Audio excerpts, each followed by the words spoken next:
नमस्कार दोस्तों। राहुल गांधी ने फिर कहा कि वो भारतीय जनता पार्टी आरएसएस को संविधान से खिलवाड़ नहीं करने देंगे। वो संविधान को बचाने के लिए कुछ भी करेंगे, उनका इंडिया अलायंस कुछ भी करेगा और इसके लिए लड़ेगा। उनका नरेंद्र मोदी, बीजेपी, आरएसएस के लोग भारत के संविधान को खत्म करना चाहते हैं, उसकी साजिश रच रहे हैं और उसके लिए बैकडोर के रास्ते निकाल रहे हैं, लेकिन हम उसे होने नहीं दे रहे। राहुल गांधी ने यह भी कहा कि वह भारत के यदि सत्ता में आए तो जातिगत जनगणना करेंगे और मौजूदा सरकार पर दबाव बनाएंगे कि वो कराए। राहुल गांधी ने यह भी बताया कि उनके जो कांग्रेस शासित तीनों राज्य हैं वहां पर जातिगत सर्वे शुरू हो चुका है, जनगणना शुरू हो चुकी है और उसमें वो आंकड़े निकालने की कोशिश हो रही है जिससे कि एक तस्वीर साफ की जा सके। क्योंकि राहुल गांधी ने यह भी कहा कि इस बात का किसी को भी ज्ञान नहीं है कि वास्तव में पिछड़े हैं कितने %। दलित, आदिवासी, अल्पसंख्यक, उन सब का एक आकलन, लेकिन जरूरत है पिछड़ों के भी आकलन की, क्योंकि सभी में जिस तरह से असमानता है, जिस तरह की स्थितियां हैं, वो चिंताजनक है और इसलिए उन्हें हक देने की जरूरत है। बस यही तो बात है। आज उन्होंने ये बात जब कही तो भारतीय जनता पार्टी को मिर्ची लग जाती है। मिर्ची क्यों लग जाती है इस पर बताता हूं। याद करिए, लोकसभा चुनाव के वक्त भी राहुल गांधी इसको लेकर के आक्रामक थे, आज भी हैं और जब से उन्होंने यह मुद्दा उठाया है भारतीय जनता पार्टी आरएसएस हिले हुए। इसका नतीजा क्या हुआ? ये वही भारतीय जनता पार्टी है जो देश को, देशवासियों को धर्म के नाम पर तोड़ रही थी, जात के नाम पर तोड़ रही थी और कैसे इनके अंदर ब्राह्मणवाद है, उस ब्राह्मणवाद के जरिए कैसे दलितों, पिछड़ों, आदिवासियों को ये लात मार के बाहर करते थे। वही बात नितिन गडकरी कह देते हैं कि हमारे संघ का यह विचार है और वह कहते हैं जो जाति की बात करेगा उसको लात पड़ेगी, यानी वो लात मारेंगे उसको, क्योंकि जातियों को हक नहीं देना है। नितिन गडकरी तो ब्राह्मण है। नितिन गडकरी के साथी जो महाराष्ट्र में मुख्यमंत्री रह चुके हैं और इस समय डिप्टी सीएम है, वो भी ब्राह्मण है। तो वह लोग हैं और पिछड़ों की सीटों पर कब्जा करने का काम कैसे नरेंद्र मोदी ने किया वह भी हमने देखा है। मुझे आज भी याद आता है 1999 यानी 1999 में जब नरेंद्र मोदी हमारे साथ थे, यहीं पर जब मैं पोस्टेड था तो वो भी यहां पर काम कर रहे थे संगठन मंत्री के तौर पे। उस दौर में नरेंद्र मोदी कहते थे कि वो तो बनिया समुदाय से हैं। मैं भी यही समझता था। 2014 के इलेक्शन में यही प्रचारित हुआ था कि मोदी है ये तो बनिया है, तो पूरा बनिया समुदाय इनके लिए टूट पड़ा था। लेकिन 2015 में जब बिहार का चुनाव हुआ तब नरेंद्र मोदी ने अपने आप को घोषित कर दिया कि वो तो पिछड़े हैं, दूसरे और लोग। लेकिन असल में नरेंद्र मोदी ने जब वो मुख्यमंत्री बने तो उन्होंने अपनी जाति को पिछड़ा घोषित कर दिया था। अब नरेंद्र मोदी ने पिछड़ा जब घोषित कर दिया था तो पिछड़े में आ गए, उसके लाभ ले रहे। आज उसी बात पे जो आदमी खुद को कहता था मैं चूंकि नीच जात से हूं इसलिए मुझे ऐसे कहा जाता है, मैं ये हूं तो इसलिए कहा जाता है। हालांकि हमारे देश में कभी भी पिछड़ों को नीच जात नहीं कहा गया, लेकिन नरेंद्र मोदी ये कहते तो जात की बात करते थे, जाति बताते थे। कभी भी हमारे देश में प्रधानमंत्री, राष्ट्रपति, ये सारे लोग जितने भी हुए कभी भी जाति और धर्म नहीं बताते थे, वो अपने आप पर लिखित थे। लेकिन नरेंद्र मोदी, भाजपा, आरएसएस ने यह परंपरा डाली और बखान किया गया, देखिए हम राष्ट्रपति बना रहे हैं दलित, हम राष्ट्रपति बना रहे हैं जो है आदिवासी, हमने प्रधानमंत्री पिछड़ा बना दिया और न जाने क्या क्या। लेकिन क्या सचमुच पिछड़ों को हक मिल गया? आदिवासियों को हक मिल गया? दलितों को हक मिल गया? नहीं मिला है। उनका हक छीना जा रहा है। नरेंद्र मोदी जब चुनाव के लिए जाते हैं तो जातियों का बखान तक करने लग रहे हैं। यह हालत हो गई है कि वो महाराष्ट्र में गए आदिवासी बेल्ट में तो उनकी जातियों का बखान करने लगे, और पिछड़ों की बेल्ट में गए तो वहां उनकी जातियों के नाम ले लेकर के गिनाने लग गए, और फिर कहने लगे कि इनमें कांग्रेस लड़ाई करा दी। कांग्रेस तो कहती है कि सब एक होके रहो। और हमें याद है जिन दिनों राजीव गांधी प्रधानमंत्री हुआ करते थे तो दूरदर्शन पर एक वो आता था कि अनेक रूप, अनेक वो, और उनमें अनेकता में एकता की बात होती थी। आज एकता में अनेकता की बात होने लगी और इस तरह से तोड़ा गया। नरेंद्र मोदी बात करें जाति की, उसके नाम पे तुष्टीकरण करें और दूसरी चीज करें तो साहब कोई बुरा नहीं है। राहुल गांधी किसी जाति की बात करे बगैर सिर्फ यह कह दें कि जातिगत जनगणना होनी चाहिए और उन वर्गों को जिनके हक छीने गए हैं सालों साल वो मिलने चाहिए, तो साहब तकलीफ हो जाती है। यही भाजपा आरएसएस के चरित्र को दर्शाती है। जो भारतीय जनता पार्टी आरएसएस संविधान के जन्म से विरोधी थी, वो आज संविधान को लेकर तमाम बातें करती है। लेकिन जिस कांग्रेस ने संविधान बनाया, संविधान सभा बनाई, उसमें डॉक्टर भीमराव अंबेडकर को रखा, उन्हें चेयरमैन बनाया प्रारूप समिति का और इतना महत्वपूर्ण काम सौंपा, तो आप सोचिए, तो कांग्रेस तो उसे बचाना ही चाहेगी ना। तो बचाने की लड़ाई लड़ रही है और वही लड़ाई राहुल गांधी लड़ रहे हैं, क्योंकि संविधान बचेगा तब आपके अधिकार बचेंगे, तब सब कुछ बचेगा। तो नरेंद्र मोदी बैकडोर से कैसे खत्म कर रहे हैं? आपको उससे क्या लाभ मिलता है? वह संरक्षण मिलता है कि आपको रोजगार में एक आरक्षण मिले। तो नरेंद्र मोदी क्या कर रहे हैं? रोजगार को आउटसोर्स कर दे रहे हैं। आउटसोर्स में हमने एक कारपोरेट कंपनी को या बड़ी कंपनी को ठेका दे दिया, वो बाबू भी देगी, वो चपरासी भी देगी, वो माली भी देगी, वो ड्राइवर भी देगी, वो क्लर्क भी देगी, वो सब कुछ देगी। अब तो एसडीओ और जो है जेई भी रख दे रही है, सुपरवाइजर दे रही है। तो अब आप समझिए हम उसके थ्रू रखेंगे। हमने कहा हमने तो कोई रिजर्वेशन का उल्लंघन किया ही नहीं है, हम तो वो कंपनी को दिया हुआ है, कंपनी को पैसे देते हैं, कंपनी अपने लोग रखती है। अच्छा, उससे दो चीज, एक तो सरकारी जो पद है वो खत्म हो गया, जिसमें परमानेंट नौकरी मिलती थी, आपको पेंशन मिलती थी, सब कुछ मिलती थी, वो खत्म कर दिया। दूसरा, जब आप आउटसोर्स में गए तो 11-11 महीने का वो आपको कंपनी रखती है कॉन्ट्रैक्ट पे, और वो निकाल कभी भी सकती है, लेकिन वहां आपका शोषण होता है। पहले आपको रखने के नाम पे आपका शोषण किया जाता है, उसके बाद में जब आप रख गए, काम करने लगे, तो साहब आपकी सैलरी से एक कमीशन काट लिया जाता है, और फिर उसके बाद में आपका जितना वो है इतनी छोटी सैलरी मिलती है, जहां पर आपको पक्की नौकरी होने पे 60,000 रुपए सैलरी मिलेगी, वहां इसमें आपको 15,000 मिलेगी। तो आप इससे समझ लीजिए।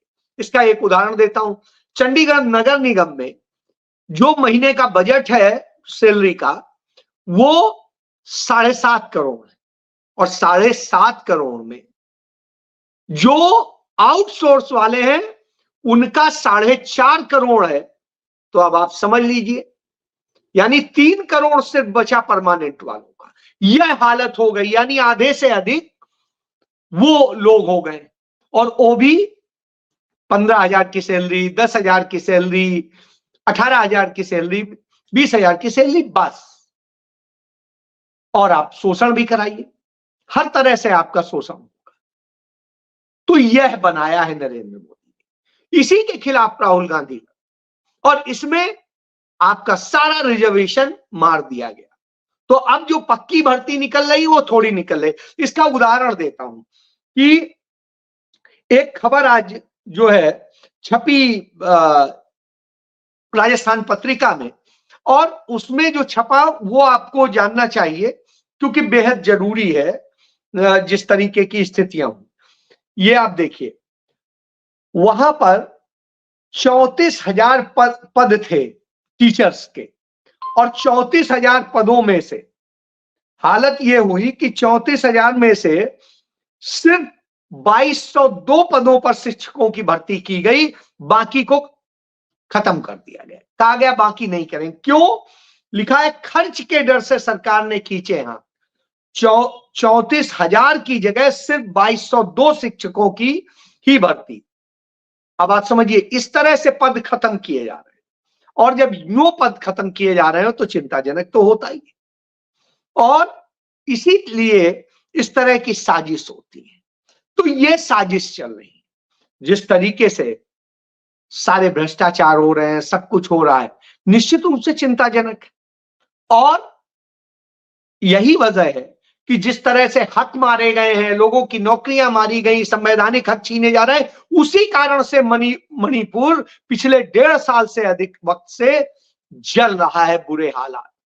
आज भी वहां घटना हुई है, आप यह देख सकते हैं।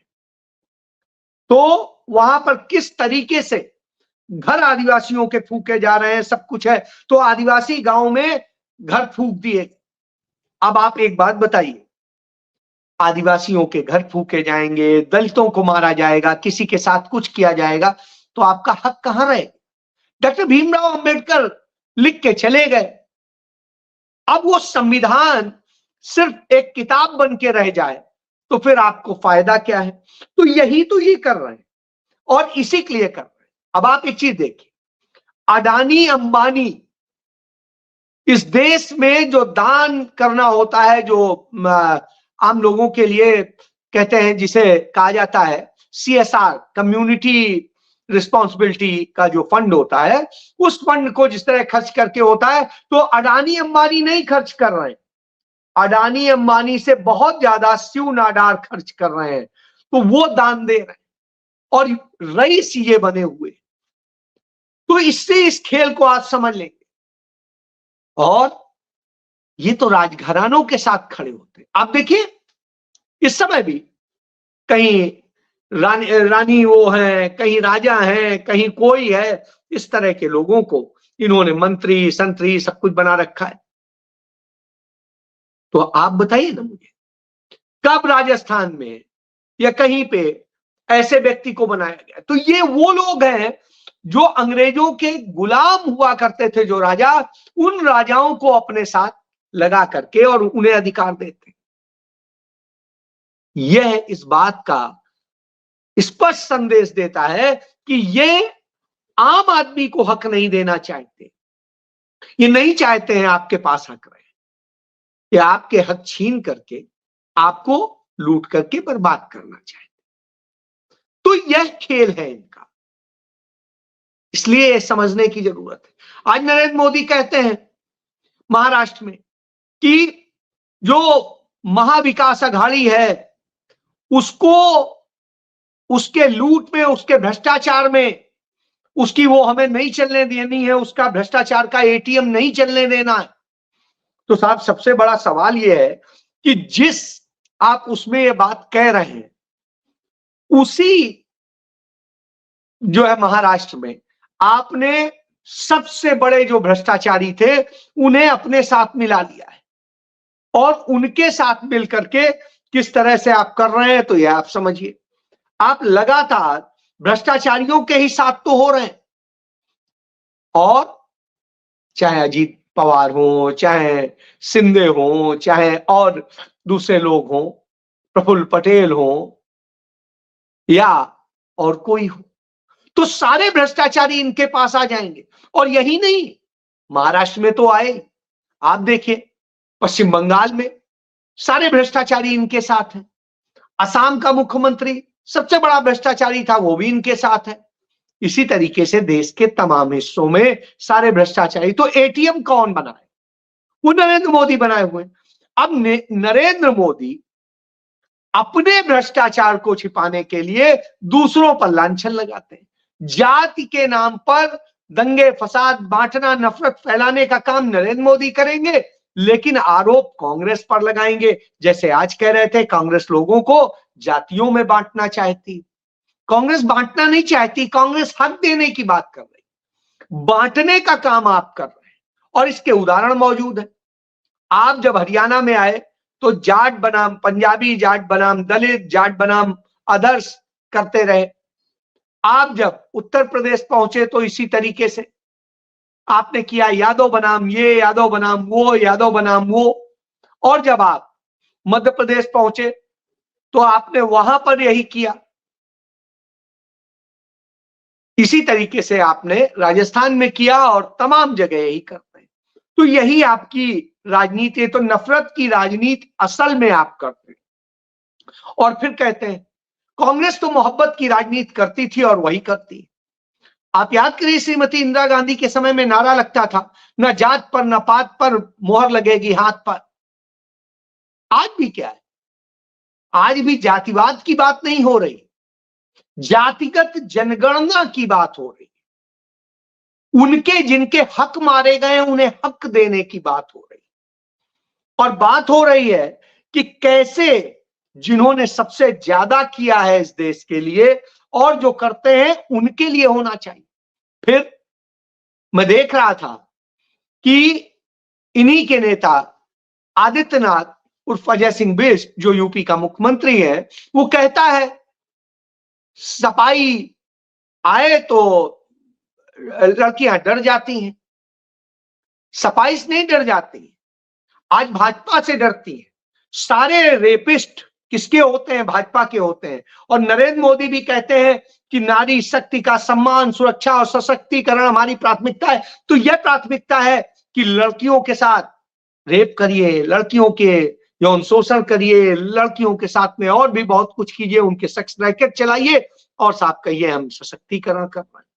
तो यह नरेंद्र मोदी ने, भाजपा ने किया है और यह आदित्यनाथ ने किया। तो इससे आप समझ लीजिए कि क्या स्थिति है। तो इस तरह के हालात आपने पैदा जब कर दिए हो तो निश्चित रूप से लगता है कि आप क्या कर रहे हैं।